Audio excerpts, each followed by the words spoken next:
to parents, carers and SBL students. Welcome to this brief video on revision techniques by Mr. White. As you would have seen from our recent email, we're building towards examinations in the middle of November and also in March. These exams are practice for the big event that comes in the spring.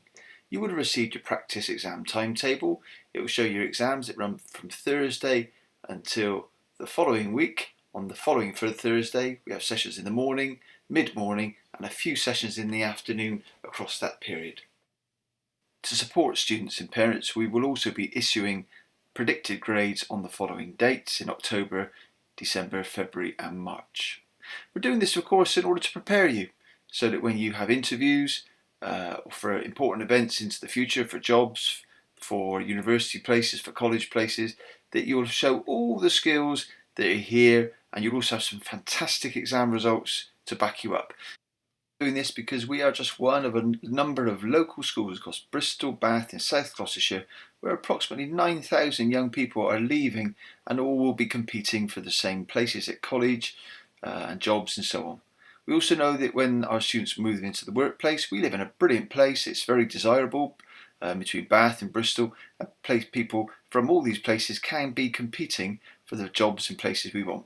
So where we're going to get it done this year is focusing on getting as many exam passes as we can of a really good quality in these subjects. In particular, high quality passes in English, Maths and Science will go a long way towards convincing a potential college or employer that you are someone who's worth talking to. The important thing, of course, is to do your best, but many colleges and employers will be looking for grades 4s and 5s, and if you're interested in A-levels, grades 5s are an absolute minimum, 6s, 7s, 8s and 9s are better. Of course, we just want to open as many doors for you as possible because of your fantastic grades and the person that you've become. So, what do you need to do now? Well, first thing is to commit and to prioritise. You've got to give your time, energy and sacrifice. Reducing distractions from electronic devices, social media and opportunities for going out are really important right now. Time will just slip away over the weeks and months ahead unless we get started. The advice that our previous year 11s have always given us is revise from the beginning. We also know that attendance has a massive part to play. 95% is an absolute minimum.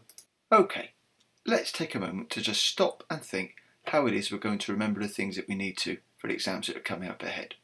Many of you will be taking over 20 exam papers in the spring. That's a lot, but it's been done now for many years and you will cope. But what you do need to do is to start your revision process so that you can actually remember what it is you need to. If you could imagine here that this area that I'm highlighting is a memory in our brain, and we've remembered it because of perhaps it was a really memorable situation. These are typically things that we can commit to our long-term memory. But if it's something a little bit more ordinary, we have to remember it differently. What we typically find is, if we just do something once, we will forget it. But if we want to remember something, and we repeat it on a regular basis, then we will typically remember it. So in terms of topics that we have to remember for school, it's really important that we repeat the revision that we do for them, perhaps learning to revise in different ways. First thing we need to do also is to create a timetable so that we schedule time that we can actually put aside for revision in the various subjects that we're doing. Where we work is also really important. You do need peace and quiet. If you haven't got that, please do talk to the people at home, mum, dad, whoever, so that you can actually have the right environment. This is the key thing.